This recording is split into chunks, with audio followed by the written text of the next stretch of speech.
केंद्रीय मंत्री ज्योतिरादित्य सिंधिया की, जहां उनकी मां का निधन हो गया है। बड़ी जानकारी से आप सभी को रूबरू करा रहे हैं। आपको बता दें कि उन्होंने दिल्ली एम्स में आखिरी सांसें ली है। लंबे वक्त से बीमार चल रही थी माधवी राजे सिंधिया और ऐसे में उन्होंने दिल्ली एम्स में अपनी आखिरी अंतिम सांसें ली है। बड़ी और अहम जानकारी से रूबरू करा रहे हैं। केंद्रीय मंत्री ज्योतिरादित्य सिंधिया की मां का निधन हुआ है। दिल्ली एम्स में माधवी राजे सिंधिया का निधन हुआ। लंबे वक्त से बीमार चल रही थी माधवी राजे सिंधिया और बीमारी के चलते उनके निधन की खबर सामने आई है।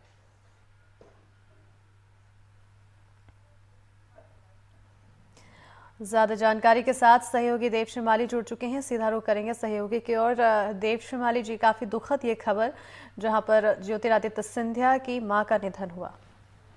बिल्कुल बिल्कुल, ये ग्वालियर चंबल अंचल, खासतौर पर जो सिंधिया रियासत है, ग्वालियर से लेकर के और विदिशा तक, यहाँ के लिए एक बहुत ही दुखद खबर है। 2001 में माधवराव सिंधिया का देहांत हुआ था और उसके बाद अब आज जो सिंधिया राज परिवार की महारानी है माधवी राजे सिंधिया, उनका भी देहांत हो गया। वो लंबे समय से बीमार चल रही थी। जब उनको कोरोना हुआ था तभी से उनको दिक्कतें आ रही थी सांस लेने में। हालांकि जब हॉस्पिटल में भर्ती उस समय कराई गई थी तो उनको कोरोना पॉजिटिव नहीं निकला था, लेकिन इसके बाद भी उनके लंग्स वगैरह को दिक्कत हो गई थी और पिछले 3 महीने से तो वो लगातार हॉस्पिटलाइज ही थी। और जब बीच में जब 1 महीने चुनाव का प्रचार चल रहा था अस्मिता, तो 2-3 बार उनकी हालत बहुत ज्यादा खराब हुई। 2 बार ज्योतिरादित्य सिंधिया की पत्नी प्रियदर्शनी राजे और उनके जो बेटे हैं वो यहाँ से अपना चुनाव प्रचार बीच में रोककर दिल्ली गए। 2 बार ज्योतिरादित्य सिंधिया खुद भी गए और वो कोशिश करते थे ज्योतिरादित्य सिंधिया के 3-4 दिन के अंदर एक बार दिल्ली का चक्कर लगा के जरूर आए, क्योंकि वो अपनी माँ से बहुत बेहद प्यार करते थे। सारे बच्चे ही करते हैं, लेकिन उनका अटैचमेंट और भी ज्यादा था क्योंकि वो अपनी माँ के एक तरह से बेटे के रूप में तो इकलौते बेटे थे।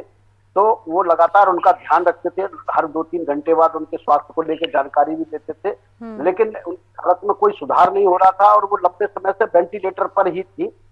उनको मल्टी ऑर्गन फेल्योर की तरफ बढ़ रहा था और आज थोड़ी देर पहले ये दुखद खबर आ ही गई कि अब उनका देहांत हो गया है। वहां से एम्स से उनके पहले जो मूल बंगला है दिल्ली में सफदरजंग रोड पर, वहां ले जाया जाएगा और वहां से अभी यहाँ ऐसी कोई खबर नहीं आई है तो कितने बजे आएंगे, कब आएंगे, आज आएंगे या कल आएंगे, लेकिन यहाँ प्रशासन ने उनके अंत्येष्टि की तैयारियां शुरू कर दी हैं और माना जा रहा है कि कल अंतिम संस्कार हो सकता है।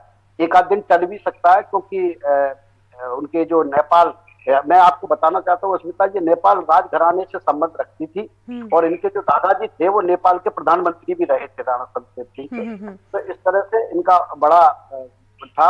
1966 में 8 मई 1966 की में माधवराव सिंधिया के साथ उनकी शादी हुई थी और ग्वालियर पूरी रियासत में एक बड़ा जश्न मनाया गया था जब उनकी ये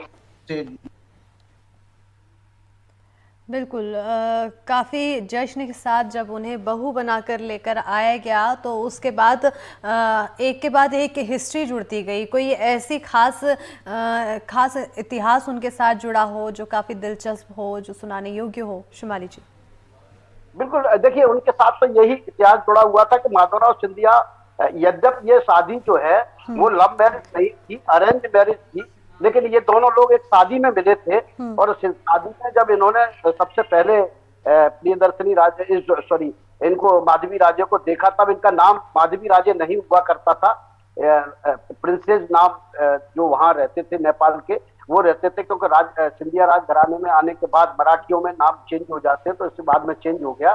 पहली नजर में कहते हैं कि जो माधवराव सिंधिया इन पर दिल पे बैठे थे और आखिर में ये बात और आगे बढ़ी और आगे बढ़ते ही जो है दोनों परिवारों के बीच में बातचीत हुई। जब राजमाता की सास जो विजया राजे सिंधिया थी, उन्होंने जब बातचीत करी और अपने, तो उसके बाद ये बातचीत का सिलसिला शुरू हुआ और उसके बाद ये शादी हुई और ये शादी की यादें अभी भी जो समय के लोग हैं उनको है कि ऐसा लगता था कि ये शादी कि सिर्फ सिंधिया राजघराने में या सिंधिया के जो जयविलास पैलेस है वहां नहीं हो रही थी, बल्कि ये शादी पूरे ग्वालियर चंबल संभाग से लेकर सिंधिया रियासत में हो रही थी। पूरे देश भर की तो राजा महाराजा, पूर्व राजा महाराजा तो आए ही थे, बड़े बड़े लोग जो नरेश थे वो उनके अलावा बड़े बड़े राजनेता भी आए थे और बिल्कुल लाखों की संख्या में लोग जो है सिंधिया परिवार की इस दंपत्ति को बधाई देने के लिए बिल्कुल बधाई का सिलसिला था। लेकिन फिलहाल अब जो समय है वो काफ़ी दुखद सिलसिला है और